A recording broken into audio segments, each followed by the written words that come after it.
Hey, it's Amy Shaw, the Soul Whisperer here.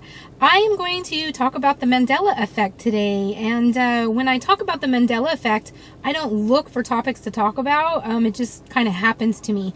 Sometimes I have really strong ones, and if I haven't seen another video about it, I'll make a video about it.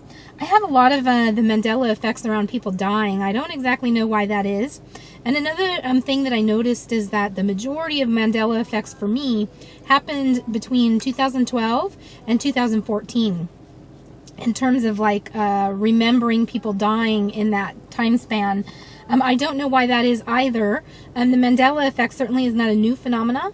You know, if you visited Cynthia Sue Larson's channel, then you know she's been studying the quantum effect for decades now.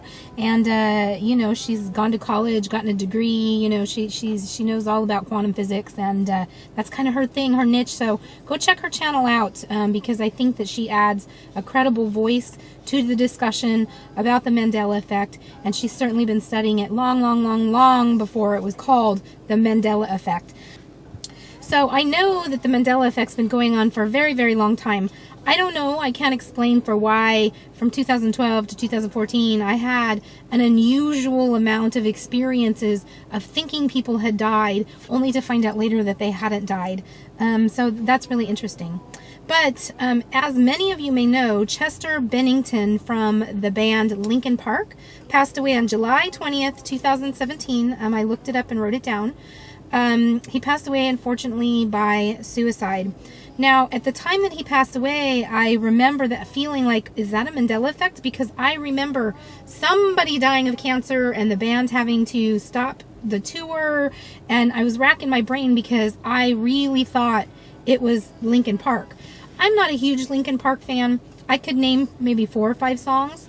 You know, some of their more popular songs. I've never been to a Linkin Park concert. I've seen some of their videos, you know, things like that, but I'm not a huge fan. I'm just familiar enough in the periphery to know that they've been around and kind of who they are and some of their songs. I couldn't even tell you the name of the lead singer, to tell you the truth. That's how much of a fan I'm really not of that particular style of music. So when he passed away, though, I was racking my brain, because I really thought it was Linkin Park. And I asked my husband, didn't he die? I thought he died of cancer. You know, like everybody in my family, they're like, I don't know. It's a Mandela Effect. Just leave Mom alone. She's going crazy over there. So I couldn't, and I went around and asked several people, and nobody could account for my memory. But I wasn't sure enough about it to make a video, and I wasn't sure. I just kept asking, is this a Mandela Effect? I'm not sure. I Googled and Googled and Googled and Googled, trying to find singer, cancer, die, rock, you know, all these different combinations of keywords, and nothing turned up.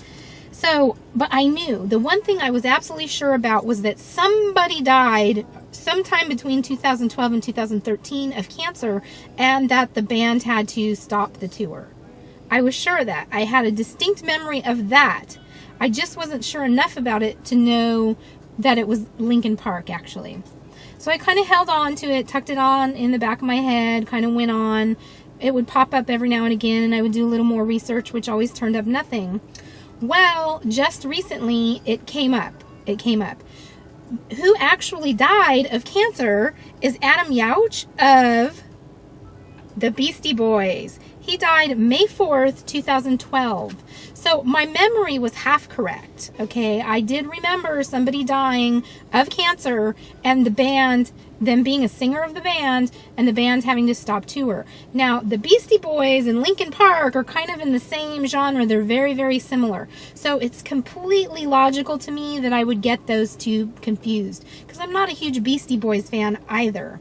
And I don't even know the name of the singer of that band either. I had to look it up. Adam Yauch.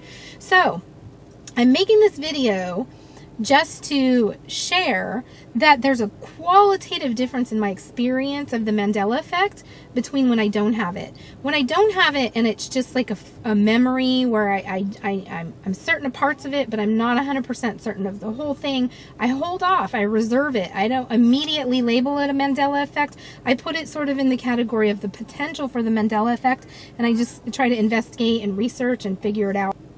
In this case, I really couldn't come to a conclusion, so I didn't make a video. I didn't run around telling everybody, Mandela Effect, Mandela Effect. I just kind of held on to it. I held on to it, waiting until something turned up that either affirmed or denied that it was in fact a Mandela Effect. And that came through. I finally discovered who it was that actually did pass away. And as I said, it was Adam Yauch, the singer of the Beastie Boys. So once again, I'm just making the video to show that sometimes, you know, our memories do get a little mixed up. And my experience of the Mandela Effect is qualitatively different in the aspect of when it occurs to me, there's no doubt, like there's no misunderstanding. I made a video about Stevie Wonder and thinking that he had died, and I got so many comments from people saying, "Are you sure it wasn't Ray Charles?" Yes, I know Ray Charles is an African-American man, and he's blind, and he's also a singer. So there's similarities in the same way that there's similarities between Chester Bennington and Adam Yauch. Very similar, you know, in a lot of different ways. But there's fundamental differences between Ray Charles and Stevie Wonder. Number one being age. Number two being style of music. Number three, I think everybody knows Stevie Wonder has those telltale braids, those long, beautiful, gorgeous braids that he's had for decades now. You can't miss them. And Ray Charles, to my knowledge, has never had those braids. And so I just distinctly recall seeing on the news pictures of Stevie Wonder, not Ray Charles, Stevie Wonder sitting at a piano, doing as he would do with his glasses on, and that, you know, sort of little swagger, that sway that he had as he was playing. I remember them showing that on the news and talking about him dying. So there's no way in my mind that I am confusing Ray Charles with Stevie Wonder. I'm just sure about that. So when the Mandela Effect occurs, when it happens to me, and I made a different video talking about this as well, the difference between cognitive dissonance and resonance. When the Mandela Effect happens, it's just such a jolting dissonance that there's no doubt. It's the same thing like if you've ever experienced a synchronicity. There's a fundamental difference between a coincidence and a synchronicity. And the difference is very intrinsic. Like, you can't explain it to anybody else, because the people on the outside that are observing it, to them it just looks like a coincidence. They won't understand it. But to you, you know that this is a synchronicity. You know that this is a message from a higher source, from a different realm, left and given just for you. And that's not to say like I experience synchronicities. That doesn't mean I don't experience coincidences, because I do. I experience coincidences as well. So how do you discern between the two things? Well, you just do. You know it in your whole being. The experience, viscerally, how you feel it in your body is just very different. Well, it's the same thing with the Mandela Effect, and I've talked about this many times before, how it's very similar to deja vu. You know, when you have a deja vu, it's this weird, eerie feeling. The same thing with the Mandela Effect. You know, in this case, I didn't have that feeling. I just had this wonderment of, I remember, and I wonder if this is a Mandela Effect. But it didn't line up to me in such a way where I could say, I'm absolutely positive that Chester Bennington died of cancer in 2012 and that the band had to stop tour. I didn't have the assurity of knowing just in my gut that that was the truth. I wasn't sure. And so that's the difference between the Mandela Effect when it occurs and just, you know, having information that's similar and you might be confused or forgotten parts of it or whatever else. So I wanted to share that with y'all. But the other thing I wanted to tell you is that I did actually have a Mandela Effect a couple weeks ago. And again, it was centered around my belief or my idea that somebody actually... Sorry, I got distracted. I just got a text coming in about somebody being in labor. I'm not really sure who's having a baby, so it distracted me. Anyways, what was I saying? I'm really positively sure I was talking about Andrew Lloyd Webber. I'm positive, absolutely, this is a Mandela Effect for me. No doubt about it. I didn't have to even go ask anybody else in my family if they remember this, because I remember it.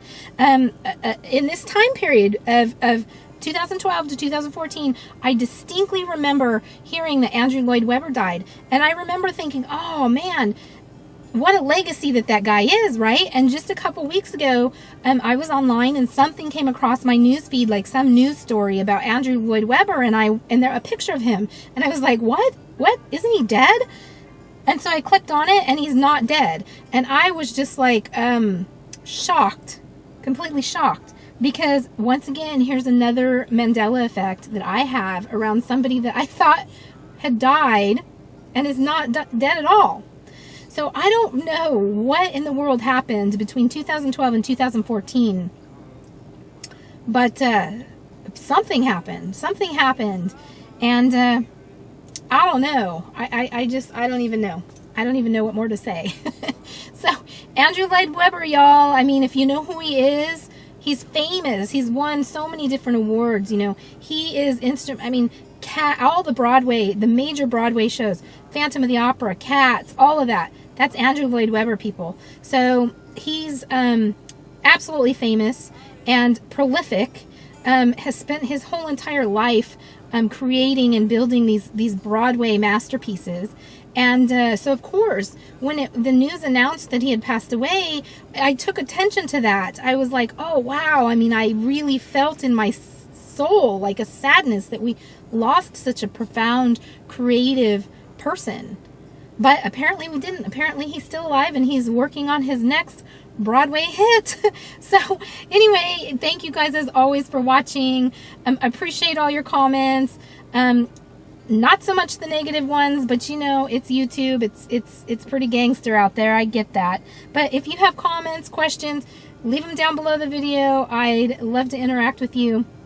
And just to give a quick plug for myself, I am in shamanic practice in the Austin, Texas area. So if you're in the Austin, Texas area and you want to get together with me in person, I would absolutely love that. And if you're not, you're interested in distance sessions, I do those as well. So you'll find a lot of different ways to get a hold of me if you just look around my channel. And so thanks for watching. I love you guys so much and have a great day.